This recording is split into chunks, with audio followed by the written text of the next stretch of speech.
The morning was cloudy and continued to rain as usual, though the clouds seemed somewhat thinner. I therefore postponed setting out until 9 a.m. in the hope that I would clear off, but finding the contrary result, I had the horses caught, and we set out binding a lasting adieu to this place, which I now call Camp Disappointment. I took my route through the open plain southeast 5 miles, passing a small creek at 2 miles from the mountains, where I changed my direction to south, 75 east for 7 miles, further and struck a principal branch of Maria's River, 65 yards wide, but not very deep. I passed this stream to its south side and continued down it 2 miles, on the last mentioned course, when another branch of nearly the same dignity formed a junction with it, coming from the southwest. The beds of both these streams are pebbly, particularly the south branch. The water of the north branch is very turbid, while that of the south branch is nearly clear, notwithstanding the late rains.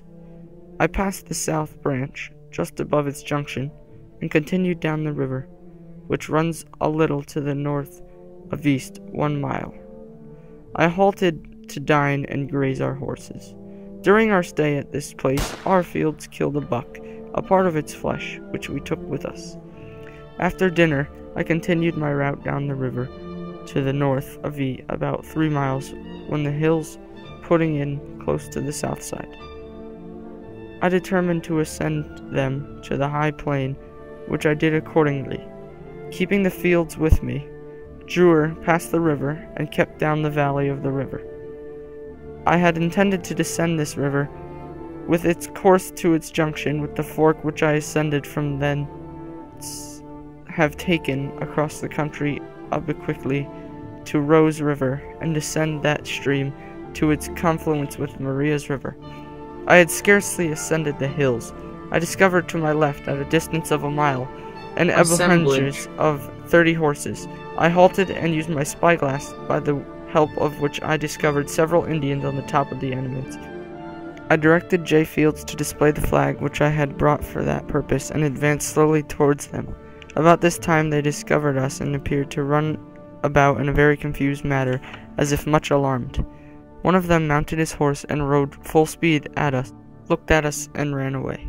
When we arrived within 100 yards of each other, the other Indians except one halted. I directed the 2 men with me to do the same, and advanced singly to meet the Indian, with whom I shook hands and passed on the of his rear, as he did also to the 2 men in my rear. We now all assembled and alighted from our horses.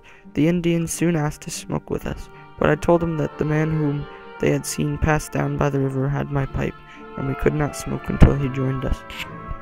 I now asked them by signs if they were the miniatures of the north, which they answered the affirmative. I asked if there was any chief among them, and they pointed out 3. I did not believe them, however. I thought it best to please them, and I gave one a medal, to a second a flag, and to the third a handkerchief, which they appeared well satisfied. As it was growing late in the evening, I proposed that we should remove to the nearest part of the river and encamp together. I told them that I was glad to see them, and had a great deal to say to them. We mounted our horses and rode towards the river, which was at but a short distance. On our way we were joined by Drewer Fields and the Indian. We descended a very steep bluff about 250 feet high to the river, where there was a small bottom of nearly half a mile in length, and about 250 yards wide in the widest part. The river washed bluffs above us and below us, and through its course in this part is very deep. The bluffs are so steep that there are but a few places where they could be ascended, and are broken in several places by deep niches which extend back from the river several hundred yards. Near one of them, which the Indians formed a large semicircle camp, dressed buffalo skins, and invite us to partake of their shelter, which Drewer and myself accepted, and the field this lay near the fire in front of the shelter. With the assistance of Drewer, I had much conversation with these people in our course of the evening. I learned from them that they were a part of a large band which lay encamped at present near the foot of the Rocky Mountains on the main branch of Maria's River, 1.5 days' march from our present encampment.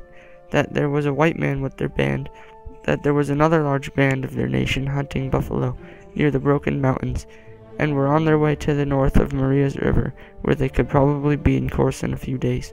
They also informed us that from the hence to the establishment where they trade on the Susquehanna River is only 6 days' easy march of such usually travel, with their women and children, which may be estimated at about 150 miles. That from these traders they obtain arm, ammunition, spirituous liquor, blankets, in exchange for wolves and some beaver skins. I found them extremely fond of smoking, and played them with the pipe until late at night. I told them that if they intended to do as I wished, they would send some of their young men to their bands, with an invitation to their chiefs and warriors to bring the white men with them, and come down in council with me at the entrance of Maria's River, and that the balance of them would accompany me to the place, where I was anxious now to meet my men, as I had been absent from them for some time, and knew that they would be uneasy until they saw me. I took the first watch tonight, and sat up until half after 11. The Indians by this time were all asleep. I roused up our Fields, and laid down myself. I directed Fields to watch the movements of the Indians, and if any of them left camp to awake us all, I apprehended that they would attempt to steal our horses. This being done, I fell into a profound sleep, and did not wake until the noise of the men and Indians had woke me up after the light.